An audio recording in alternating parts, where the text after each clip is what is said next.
주제가 무엇입니까? 완전한 길에 서라. 네, 오늘 주제는 완전한 길에 서라 이렇게 주님께서 말씀하셨어요. 여러분들은 정말 완전한 길에 서서 하나님께 영광 돌리면서 매일매일 삽니까? 네. 네, 그렇게 살아야 돼요. 요새같이 힘들 때는 더욱더 주님 말씀대로 말씀을 살아야 돼요. 그렇지 않으면 너무 더 세상에 힘든 곳에 우리가 막 흔들리게 돼요. 오늘 새벽에 이스라엘에서 그 목사님이 또한 동영상을 하나 또 보내주셨어요. 요새는 서로가 오가지 못해요. 한국에서 그쪽으로 이제 여행을 못 가고 선교 여행을 못 가고 곳에 있는 목사님들도 지금 아직은 못 나와요. 근데 한 몇 개월 동안 예수님의 그 무덤 교회가 문이 닫혀 있었어요. 문이 닫히고 열려 있질 않았어요. 그런데 요번에 이제 오픈을 한 거예요. 그래서 그 무덤 교회를 이렇게 이제 하나하나 촬영하면서 직접 이제 보여주신 그 동영상을 보여주셨는데 예전에는 이제 골고다 길 그래서 거진 흙길보다 바위길 같은 데를 이렇게 올라가서 예수님이 십자가에서 돌아가셨어요.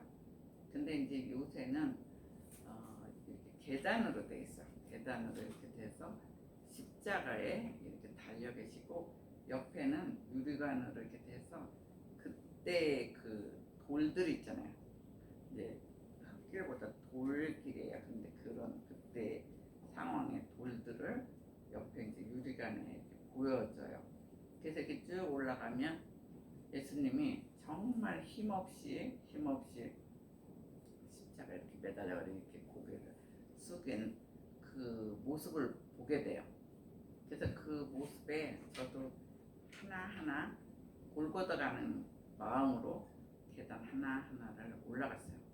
올라가서 주님 얼굴을 이렇게 보니까 정말 비참하게 돌아가셨잖아요.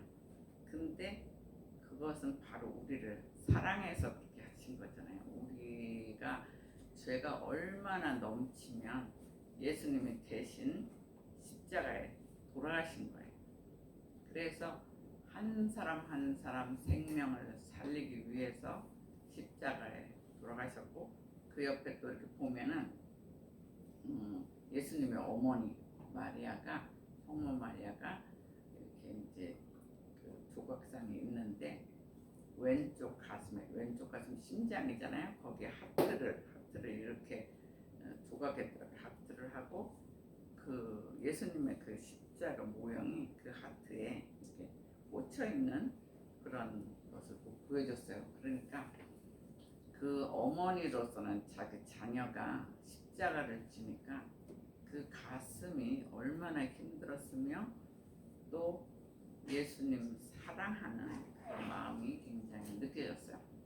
그래서 골고다 길을 올라가서 십자가 그거를 보고 다시 이렇게 내려오면 하나의 지금 우리나라로는 염하는 것 같아요. 시체를 이렇게 돌판에다가 올려놓고 이스라엘 사람들은 세마포로 싸요. 예수님을 세마포로 싸서 빈 무덤에 이렇게 이제 갖다 놓으시는 거거든요.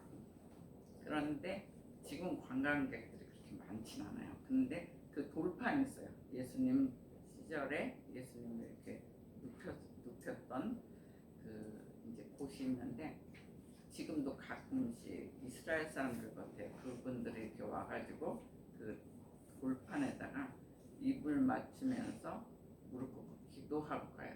그렇게 끝나면 또 한 사람이 와서 입을 맞추고 예수님을 느끼면서 기도하는. 그래서 이스라엘은 하나하나가 현장 교육이 되기 때문에 굉장히 우리들에게도 감동이 돼요. 근데 큰 예루살렘의 그 무덤교회는 굉장히 큰데 막상 그 무덤으로 들어가는 토굴이 있는데 거기는 오픈을 안 했어요. 거기는 이렇게 문을 막았어요. 막았는데 못 들어가게 했는데 누구들만 들어가냐면 사제들이 가끔씩 그 시간을 내서 기도하는 시간이 있어요. 그러면 사제들이 그 무덤 속으로 들어가서 기도들을 하고 오는 거예요.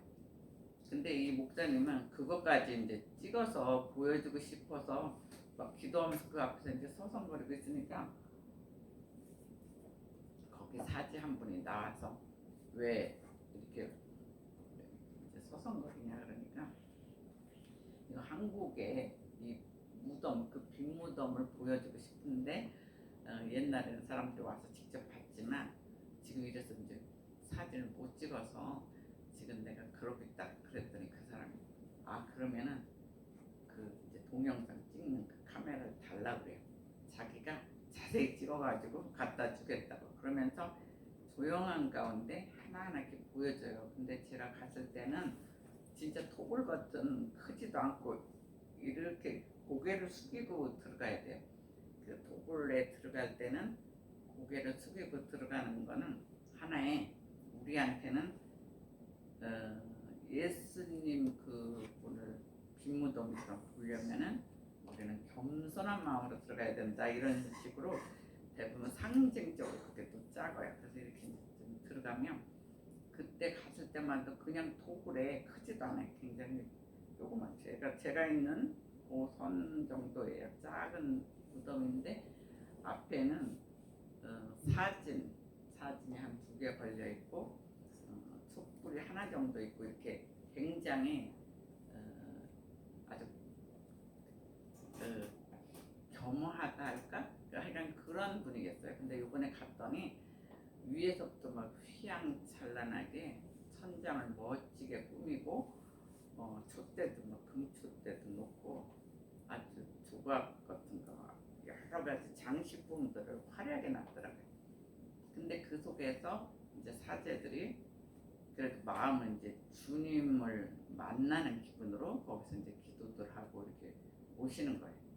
그러니까 거기에 저도 이제 같이 이렇게 들어가면서 그들이 이제 보여줄 때 속으로 또 기도했어요. 주님, 오늘 주일인데 여기서 주님을 좀 만나고 갔으면 좋겠습니다. 분명히 2000년이 지난 지금도 거기는 빈무덤이에요. 왜 그냥 뭐 마음의 시다, 공자다 다들 큰 무덤들이 있거든요.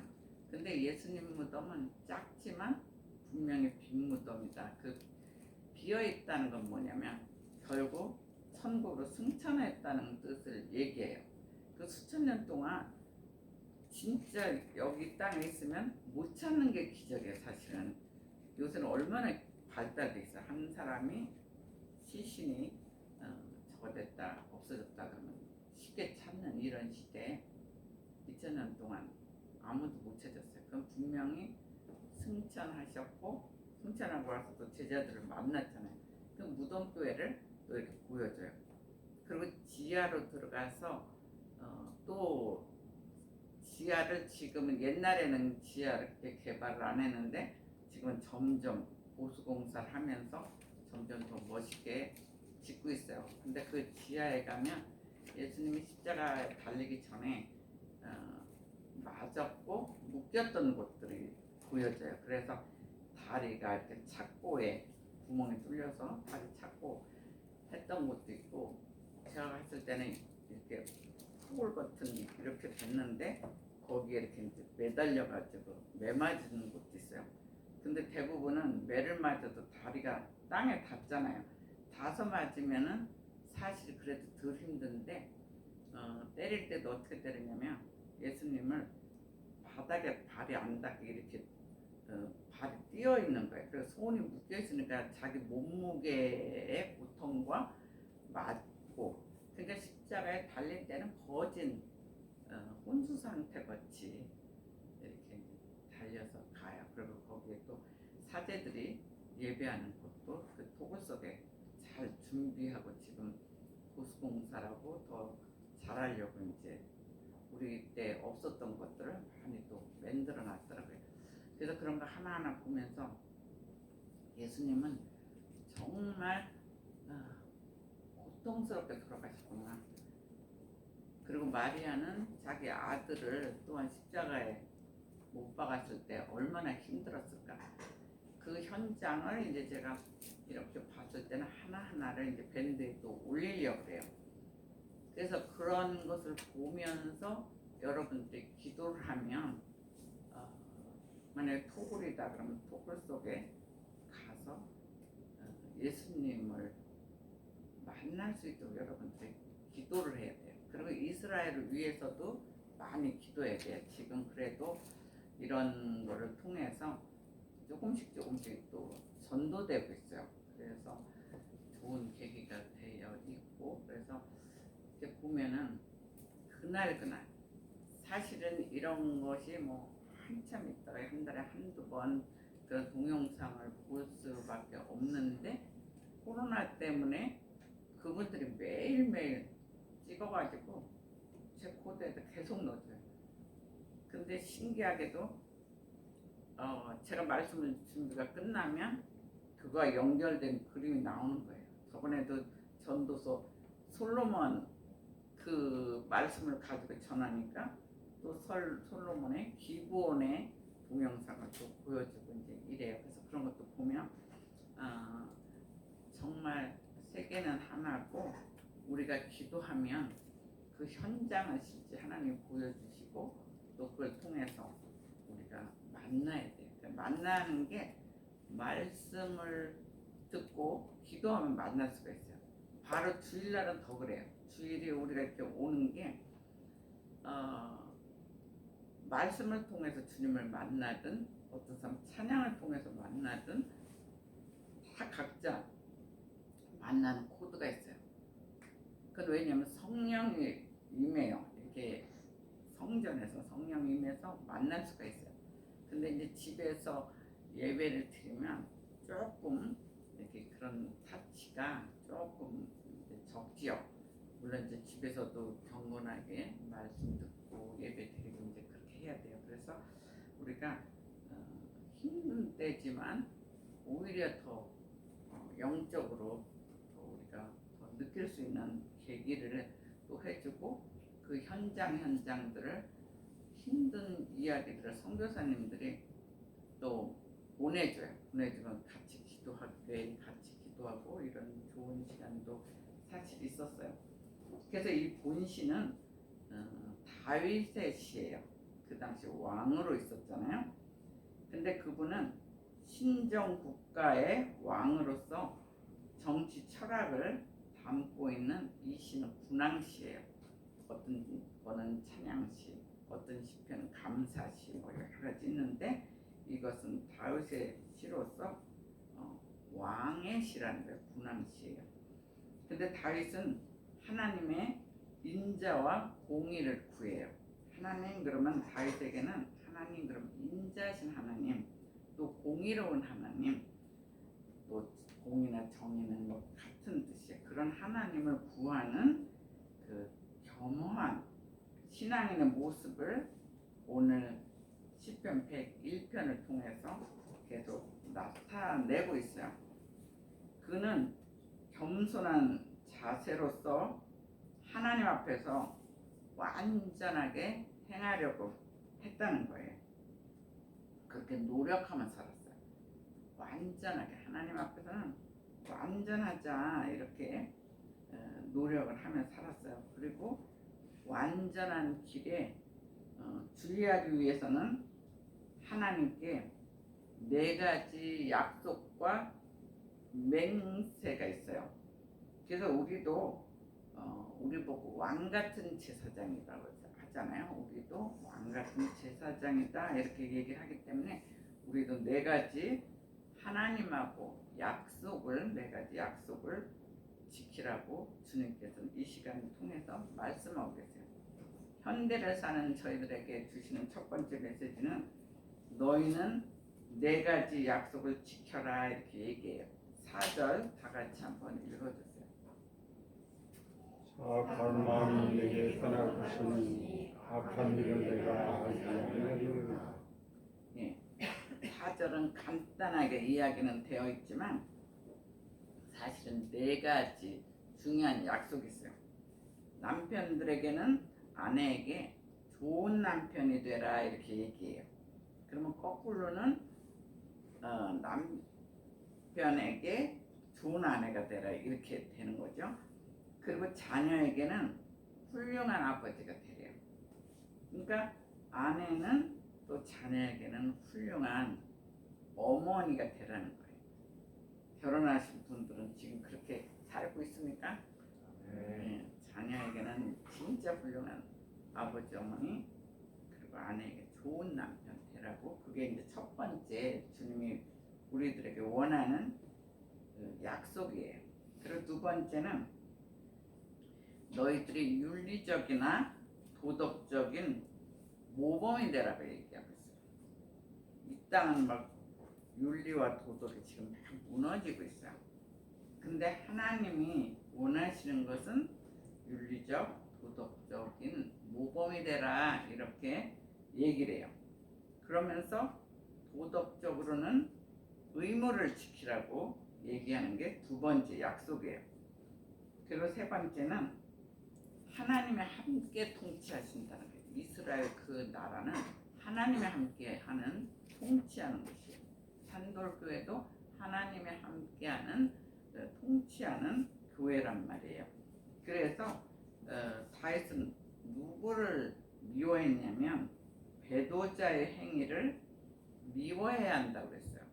하나님 뜻대로 사는데 자꾸 방해하고 막 악하게 굴고 또 잘 믿는 사람 배도하고 이렇게 흔들어 놓는 배도자의 행위를 미워해야 한다 이렇게 얘기하고 있어요. 그게 세 번째예요.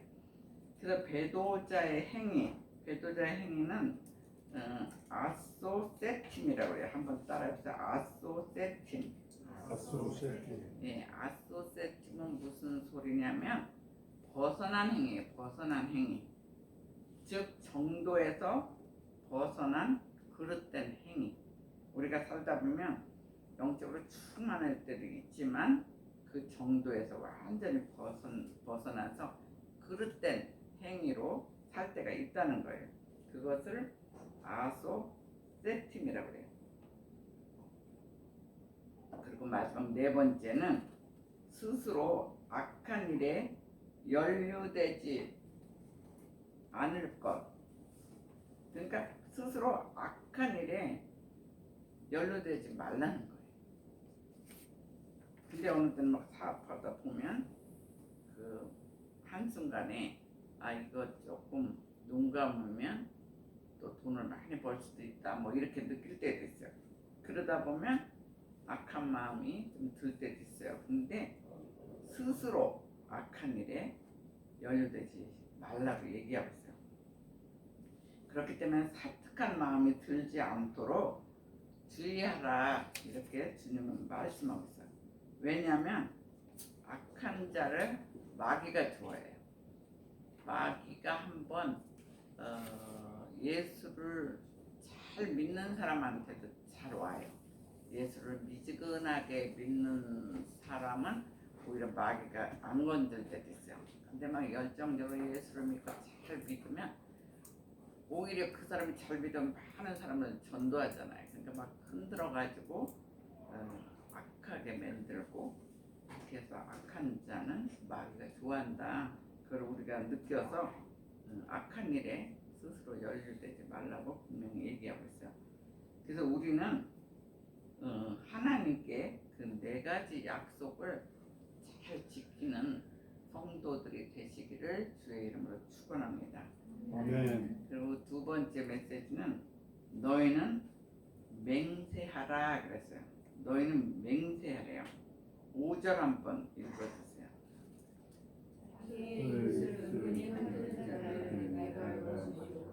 눈이 높고 마음이 교만하는데 내가 용납하지 아니하는도다.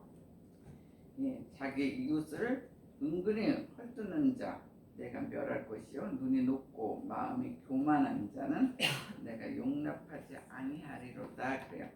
그래서 바울이 아니라 다윗은 항상 교만한 사람들을 싫어했고 징계했어요. 그래서 왕이 먼저 하나님 도에 충성해요. 그러니까 많은 사람들이 있지만 왕이 먼저 모범이 되는 거예요. 그래서 하나님의 도에 충성을 먼저 하고 백성들도 그렇게 하도록 해야 한다는 것을 이야기하고 있어요. 그러니까 우리가 높은 자리에 있을수록 자기가 모범이 되라는 거예요. 모범이 되면 그때 밑에 있는 사람들 따라올 수 있도록 그렇게 살라는 거예요. 1절 한번 더 읽어주세요. 1절. 내가 인자와 정의를 노래할 것이니이다. 여호와여 내가 주께 찬양하리이다. 예. 내가 인자와 정의를 노래하겠나이다. 여호와여 내가 주께 찬양하리로다. 그 다윗은 늘 평생 하나님을 찬양했어요. 나중에는 뭐 엄청난 찬양대를 만들어서 12지파에 아주 많은 사람들이 막 찬양하게도 만들고 다윗은 그런 성가대도 만들고 그 찬양을 되게 좋아했던 왕이에요. 근데 1절에 분명히 인자와 정의 또 공의 그것을 찬송하겠다. 그것은 뭐냐면 다윗의 찬양의 주제예요. 다윗의 찬양의 주제는 인자와 정의 그것을 노래하겠다고 평생 그렇게 하겠다 그렇게 살겠다고 얘기하고 있어요. 그래서 인자와 정의는 하나님의 고귀한 속성이에요. 하나님의 속성이 많아요. 뭐 사랑도 있고 또 희락, 기쁨도 있고 하나님의 속성이 많은데 그 중에 인자와 정의 그것이 하나님의 고귀한 속성이라는 거예요. 그래서 자비와 의로 나라를 통치하겠다는 거예요. 다윗은. 여러분들은 자기 맡은 파트에서 정말 자비와 의로 통치합니까? 그래서 다른 이들을 험담치 말라고 얘기하고 있어요.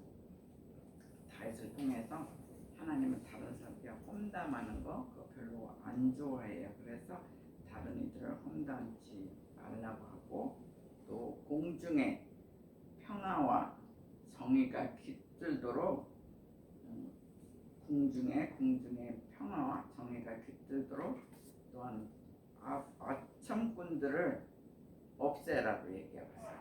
그러니까 막 나라를 이렇게 다스리다 보면 아첨꾼들이 있거든요. 근데 그들을 오히려 제거하라 그렇게 얘기하고 있어요. 그리고 더 나가서 나라에 충성된 자들을 잘 살펴서 하나님 왕과 함께 협력하라고 하고 있어요. 그러니까 다윗 왕이라고 해서 혼자서 일을 하는 게 아니잖아요. 근데 그 나라에 잘 충성하는 자들 살펴서 그런 사람들하고 같이 협력해서 일하라는 거예요. 그러니까 나라도 그렇잖아요. 나라도 뭐 대통령 혼자 하는 게 아니잖아요. 거기에 굉장히 충성하는 자, 정의로운 사람 이런 사람들하고 협력해서 할 때 그게 하나님 나라를 이룰 수가 있어요. 그래서 다윗이 선택한 신하의 자격이 있어요. 다윗이 선택했어요. 고상한 가문, 출신, 재력, 재능, 아첨하는 입술이 아니라는 거예요. 지금도 회사에서 직원을 뽑을 때는 어디 출신이냐, 어떤 재능이냐 이런 걸 봐요. 뭐 어떤 대학을 나왔냐, 그 사람이 정말 그런 능력이 있느냐, 뭐 이런 것도 지금도 보고 있어요. 근데 다윗은 신하를 꼭 자기랑 같이 협력해서 해야 될 그 신하를 볼 때는 고상한 가문이나 출신이나 재력이나 재능을 보지 않았다는 거예요. 특히 아첨하는 입술을 하는 사람하고 일을 안 했다는 거예요. 그러니까 옛날에 왕이 되면 밑에서 막 아첨해가지고 왕을 흔들어서 나라를 망하게 하는 그런 아첨꾼들이 또 있었어요. 근데 그런 것은 그런 자격이 미달이라는 거예요. 그럼 무엇을 받느냐? 변함없는 충성심이에요. 여러분들이 한 파트 일을 끌고 갈 때 정말 변함없이 충성하는 사람이잖아요. 좋을 때 가치라는 것은 뭐 대부분 쉬워요. 근데 막 지금 같이 힘들고 막 어려운 때 오히려 더 충성하고 그런 사람들, 변함없는 충성심을 있는 사람들하고 협력해서 일하라는 거예요. 그래서 충성은 하나님께 신실성이 함유되어 있어요. 그리고 우리가 알다시피 성령의 9가지 열매 중에 하나예요. 충성이 들어가 있어요. 그리고 그러니까 7절 한 번 더 읽어주세요. 7절에 또 한 말이 있어. 거짓을 행하는 자는 내 집안에 거하지 못하며 거짓말을 하는 자는 내 목전에 서지 못하리로다. 예, 거짓을 행하는 자는 내 집안에 거주하지 못하며, 그래서 그 사람들을 볼 때, 사람들께 등용할 때 거짓을 행하는 자는 결코 중용하지 않겠다는 거예요. 그래서 우리도 하나님 앞에서, 사람들 앞에서 자비와 의와 충성과 신실하여서 주님과 함께 하나님의 일을 해라, 이렇게 얘기하고 있어요. 여기에서 도덕성이 나와요. 근데 이 도덕성은 자기 관습에서 나오는 게 아니라는 거예요. 어떤 사람은 도덕성이 굉장히 높은 사람이 있고, 어떤 사람은 도덕적인 거를 아무렇게나 하는 사람이 있어요. 근데 여기서 도덕성이 자기 습관, 관습에서 나오는 게 아니라는 거예요. 하나님의 사랑과 선하심에서 나온다는 걸 가르쳐주고 있어요. 하나님 그러면 하나님의 사랑, 하나님의 선하심, 이거에서 나온다고 이야기하고 있어요. 그래서 우리도 하나님께 자비와 의와 충성과 신실함으로 하나님께 쓰임받는 자가 다 되시기를 주의 이름으로 축복합니다. 아멘. 마지막 메시지는 너희는 완전한 길에 서라. 너희는 완전한 길에 서라. 오늘 주제예요. 오늘 주제도 완전한 길에 서기를 매일매일 우리가 하나님 앞에 완전하게 서기를 원해요. 2절 한번 더 읽어주세요. 완전한 길을 선포하노니 주께서 형편한 내게 말씀하시며 내가 완전한 마음에 내 집안을 행하리이다.